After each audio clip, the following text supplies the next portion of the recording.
concern about microplastic. Microplastik kita kan, dunia kita ni dah dipenuhi dengan plastik.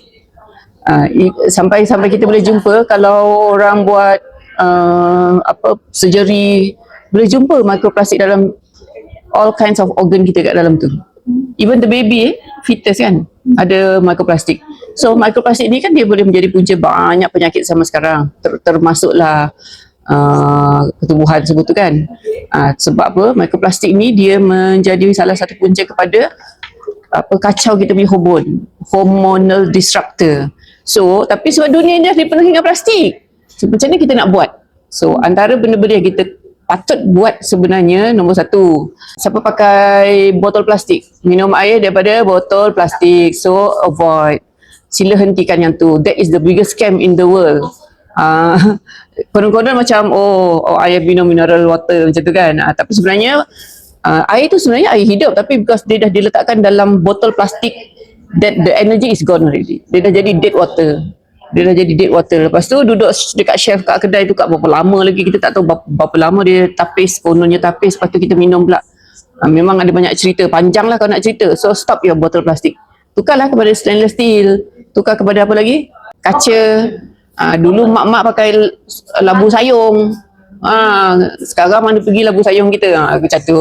Okay. Itu botol air. Lepas tu lagi apa? Kalau dekat klinik saya ada sauna. Sauna is very good. Far infrared sauna. Jangan sauna yang biasa-biasa je. Sebab yang itu detox melalui your skin. Dia keluarkan perpeluhan. Sweat out. Kalau sunnah Nabi pakailah bekam. Buatlah bekam. Tapi kita tak buat pun kan. So kalau ada sauna. Tapi kita ada option lain.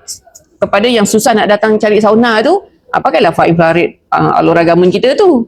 So tak banyak sikit dia memang sangat membantu dari segi detox system through your skin. Dia eliminate through your lymphatic drainage semua tu.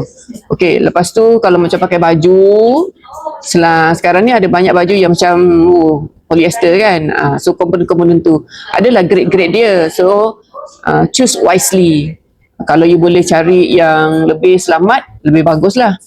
Lepas tu lagi apa? Kat dapur pakai apa? Ada banyak elemen sebenarnya dekat dapur tu yang kita boleh perbaiki. Your cooking utensil, you punya, dulu-dulu kita pakai aluminium kan, kita pakai chopping board plastik, aluminium pula, cerita plastik pergi aluminium. Ke chopping board plastik, so no more chopping board plastik. Okay, tak seret, plastik kau masuk dalam makanan tu sekali. So sekarang tukar kepada kayu, gunakanlah kayu kayan kat dalam negara kita ni. Lepas tu air tapis, tak apalah, tu cerita panjang. Tapi gunalah air tapis, lepas tu letak dalam stainless steel punya container. Jangan pergi letak dalam bekas plastik pula. Kan?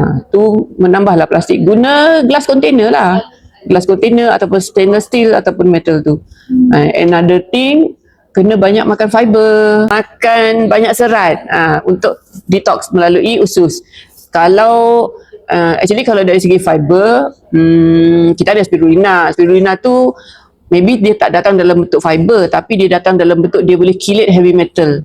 InsyaAllah dia boleh kilit lah sekali plastik-plastik kita tu. So spirulina makan banyak sikit. Apa-apa yang kita pakai dan kita makan lah.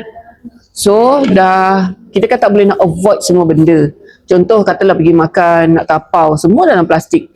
Kalau you boleh lah, bawa lah you punya bekas makanan yang stainless steel tu, lebih baik lah kalau nak tapau. Tapi kalau dah tak ada, terpaksa juga pakai bekas plastik, tertarik uncang plastik, semua tu panas-panas letak dalam plastik. Tu memang dia punya azab lah. So kita perlu ada satu defense mechanism, satu detox system dalam badan kita yang kita terpaksa dan paksalah diri untuk amalkan, which is your spirulina. Lepas tu bersihkan liver kita, support liver kita, energize balik liver kita dengan suplemen liver yang ada 5 ingredient tu. So amalkan yang tu.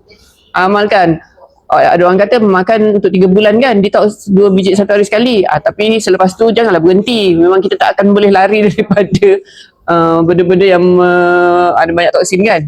So amalkan seterusnya. Next Bio kan dah pakai full set Alora, makan spirulina, ambil suplemen liver tu. Lepas tu Next Bio lah. Next Bio akan memastikan you punya microbiome dalam gut sehat. So defense mechanism kita nombor 1 gut. Apa yang you masuk dalam tekak dalam mulut kita tu, yang bagus Alhamdulillah bagus, tapi ada yang tak berapa nak bagus tu, kita kena ada bertanggungjawab untuk membersihkannya. So gut kena sihat, apa yang kita makan hari ni kena keluar esok. Within 6 hours tu mesti kena keluar. So kalau pembuangan 3 hari sekali, seminggu sekali, tu semua tak betul lah. Kena hari-hari, at least sekali atau 2 kali.